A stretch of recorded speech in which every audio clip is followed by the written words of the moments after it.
chief of police, with the crime that we have in Fayetteville. I truly believe this. Come to find out, Chief Brian grew up with my cousin Saucy. I knew Saucy forever. They're good friends. There's a good connection there that, he knows my family. So I think I'm going to have a good working relationship with him, to help solve the crime problems that we have in Fayetteville. I have a lot of ideas. I spent a lot of time doing threat mitigation, working with intel communities, in 8 different countries. I work with 8 different foreign militaries doing these type of operations where, we identify a threat and then we come up with ways to mitigate threats. And I have a lot of experience doing that. And so some ideas I'll throw out there for you, for example, immediately comes to mind, there's a motor pool park with a whole bunch of vehicles that are in the motor pool. These police vehicles, they can actually take these vehicles and strategically place them throughout the neighborhoods, and it would mitigate crime. Because if you're driving and you see a police car in your neighborhood and you're about to commit a crime, then that's going to cause you to think twice about what you're doing.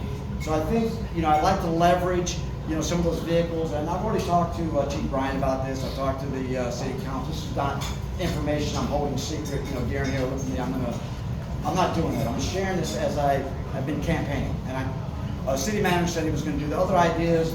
Take cameras. They talk about buying this whole bunch of cameras. You don't have to have real cameras. You can take fake cameras and put them all over the place. That'll help mitigate crime. It's inexpensive. Lighting. There's a whole bunch of ideas I have just to let you know that, I'm not going into this as a rookie. So I really think I can help with the crime. The other thing is fiscal accountability. Okay, I have a lot of experience with budgeting, and I've conducted actually in the military investigations with fraud. They call them AR-15-6s. I've done numerous 15-6s where I've had to do investigation on different fraud. And in the military, I use my military as an example. There's a contracting officer representative for every contract, and it seems like the city is not doing that. And there's a lot of examples, like with the fire department, the tennis court, the sidewalks, things of that nature. And I think with my experience as being a contract officer representative for over 4 years in Saudi Arabia, in Kuwait, in Colombia, and numerous other assignments that I've had where I've had to oversee contracts, I think I would do a real good job of doing that, honestly, because I just understand how to do it. I'm very detailed when it comes into something. So I think I'd be able to help the city with the contracting, and when it comes to infrastructure improvement, that's another thing I like to see. I can get involved with, and a lot of this infrastructure improvement has to do with and economic development. They both go hand in hand.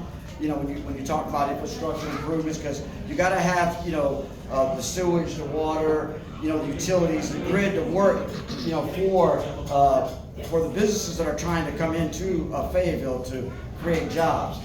And I think and I also want to help the small businesses. I'm a small business owner. I run 4 businesses under one roof. I'm not like Chad, he's got like 20, right? But anyhow, nonetheless, I'm a business owner off Bragg Boulevard, and I think that I want to focus on the permitting process. Even as a candidate, and I try to get things done in my store, you think it'd be kind of easy, to get it done, I'm running for politics. It is very complicated to get things done, and I really want to put some fire behind that. I promise you that's one thing I will do. Because we need to be able to make it to where if you're getting a project done, there needs to be someone from the city telling you, how can I help? What do you need it done? And if you got the people working, okay, get it done. And let's just get it done.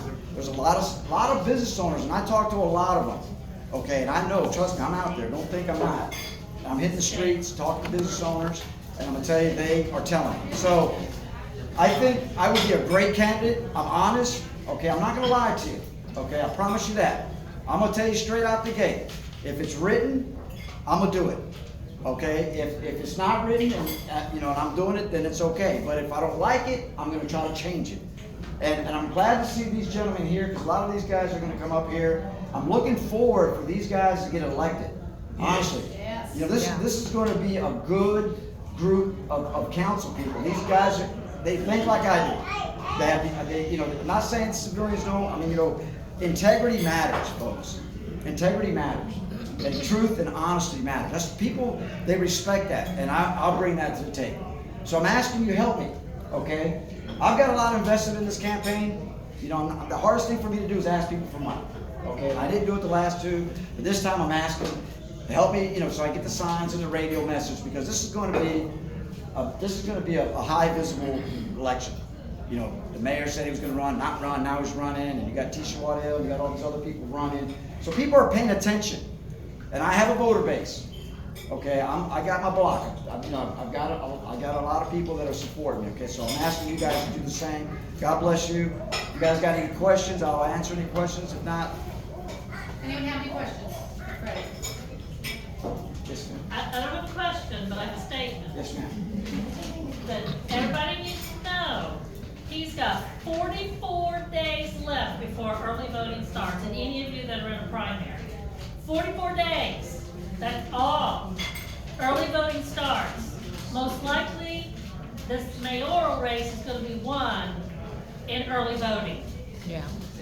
There'll be 2 early voting places as of now that I know of. One is downtown, one is Clifton. Oh. Yeah. He needs your help. When you go to vote for mayor, I do believe you can vote for 2 people in the primary, No, correct? one Not 2? Just one. Because it's gonna put 2 of you No, just against one. each other. There's going to be there's 10 candidates. The top 2 go into the general election. Yes. Okay, so yes, ma'am, 100%. Okay, 100%. okay. And so yeah, and you know, and respectfully, this is Juanita. Just so you know, she's been a school board member. She's been a city council. She's a county commissioner. So you know, she's been around the block a few times. She knows what she's talking about. And I appreciate it. Yeah, 18th September. I'm telling people to come out. 18th September. I think everybody tells everyone to come out. 18th September. Make that the election day. Why? Because if they don't show up, you got 2 weeks to tell them to come back out. Yes. If you tell them to come out on election day, 7 October, right, then they go and they miss it, they're out. But if you tell people, that's my strategy, 18th September, come out and vote.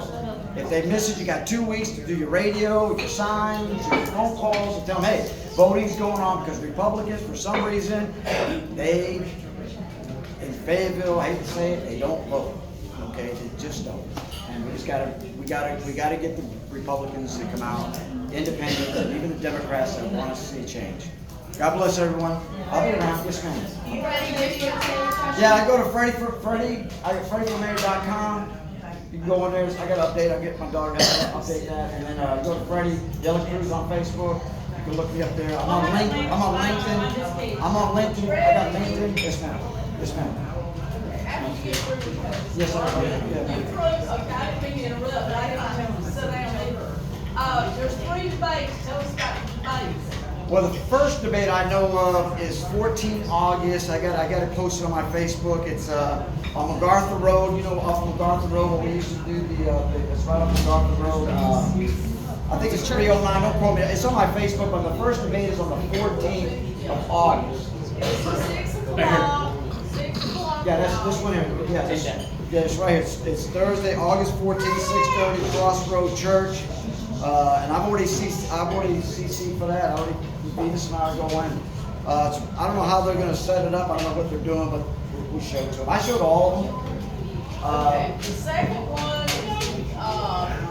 is the 25th of September at 6 o'clock. Yes, ma'am. And do you know when the third one is? Yeah, but that's It's in October. yes, that's in October. But I'm thinking, is that after the election? Yeah, that's for the general. That's for the people who won the general. But I'm gonna tell you what's gonna When is happen. the last day of the election? Right. It's Actually, last day. 7 October is the last day of early voting, and then 7 November is the 7th of November. So the third one is before then, right? We'll know who won the primary on that Right. day. Because I was gonna say that would make no sense to Right. have it Well- after. Yeah, they're trying to get the people can't get to the primary. Yeah. Chamber is having a forum on October 14th. Right. I do know Yeah, that it's in October, but I'm not sure what. Okay, There's going to be a lot of debates out there. You know, the NAACP would do one, the 100 Black Men would do one, the Chamber will do one, and so there are some high visibility, debates that are going to be, televised. So That's the only thing I'm okay, saying. Freddie. We need to go on to the next candidate. Oh, thank you, I'll be around, so if you wanna talk. Thank you, Fred.